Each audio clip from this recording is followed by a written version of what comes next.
Good afternoon. My name is Gary Metz, and thank you for this opportunity to testify.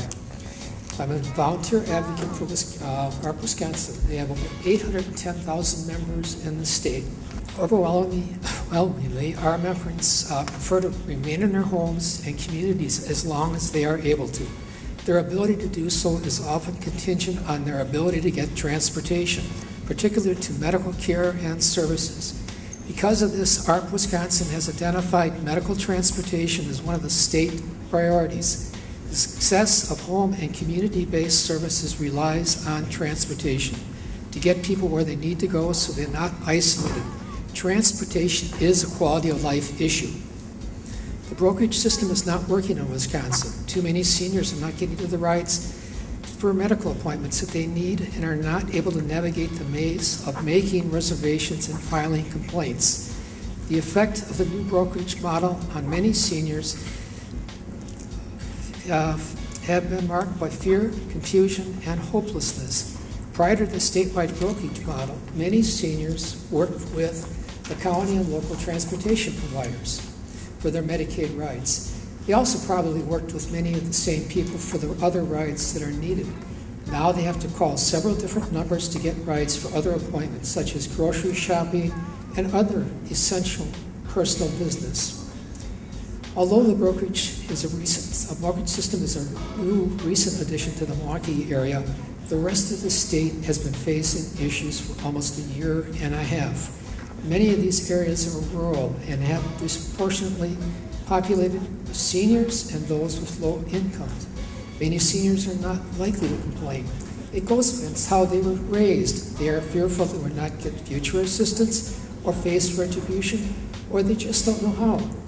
Some rides that are missed are to specialist appointments made 3 months in advance. Missing these appointments means waiting more than 3 months for another appointment, delaying surgery, and even the possibility of loss of functioning in a limb or skin graft needed for continued dialysis. These are significant examples of the effect on a person's health as a result of not getting a ride, all based on actual stories. Going to the doctor can be a very unnerving time. Now, added to this, the stress of not knowing who to pick you up. It could be any provider or volunteer who drives up to the curb. With LogistiCare, you really don't know and have not even received confirmation that the ride will show up. Now you're finished with your appointment. You wait 3 hours, maybe after the physician's office is closed, until a different provider arrives at the doctor's office to take you home. And no one shows up. It is happening. For others, the ride to the doctor is the only time they get out of the house. They look forward to it. They knew it was coming. They knew who was coming to pick them up, and that there would be someone to return them home. With the statewide brokerage system, there is dread and anxiety, which leads many just to give up and not go.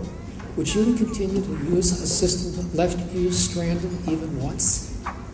On a local level, smaller family-owned transportation services that have served a community for years are being pushed out by larger companies that are being moved into LogistiCare's market.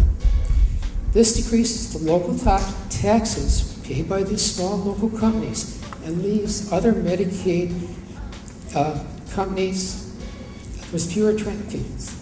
This decreases the amount of taxes paid, and then leaves others not on Medicaid with fewer transportation options when they cease doing business. The transportation network has always been a good balance of profit, nonprofit, and public transportation. We ask you to join us in requesting the Joint Legislative Audit Committee authorize a program audit of the LogistiCare program.